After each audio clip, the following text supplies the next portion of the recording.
అవని సత్య ఇచ్చిన గిఫ్ట్ పట్టుకొని ఇందులో ఏముండి ఉంటుంది అని చెప్పి ఆలోచిస్తూ గిఫ్ట్ని ఓపెన్ చేస్తుంది. ఇంకా ఓపెన్ చేసి చూసేసరికి అందులో లవ్ సింబల్ కీ చైన్ ఉంటుంది. కీ చైన్ని ఓపెన్ చేసి చూస్తుంది.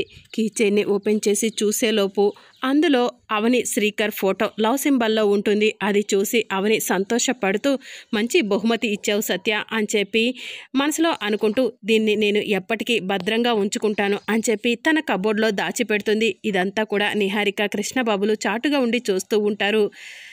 ఈ కీ చైన్ని అడ్డు పెట్టుకొని భవిష్యత్తులో అవనిని మనం ఇంట్లో నుంచి బయటకు పంపించేయొచ్చు, మనం అనుకున్నది సాధించవచ్చు, ఈ ఇంట్లో మరికొన్ని గొడవలు పెట్టొచ్చు అని నిహారిక చెప్తూ ఉంటుంది.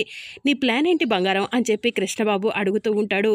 ఈ కీ చైన్లో అవని ఫోటో ఉన్న దగ్గర అవని ఫోటోనే ఉంటుంది. శ్రీకర్ ఫోటోకి బదులుగా సత్య ఫోటో పెట్టి దాన్ని మనం ఎలా ఉపయోగించాలో అలా ఉపయోగించుకొని అవనిని ఇంట్లో నుంచి బయటకు పంపించి ఈ ఇంట్లో గొడవలు సృష్టిద్దాం అని నిహారిక కృష్ణబాబుకి చెప్తూ ఉంటుంది. మరి అప్కమింగ్ ఎపిసోడ్లో ఏం జరగబోతుందో తెలుసుకోవాలనుకుంటున్నారా? అయితే ఛానల్ను సబ్స్క్రైబ్ చేసుకోండి.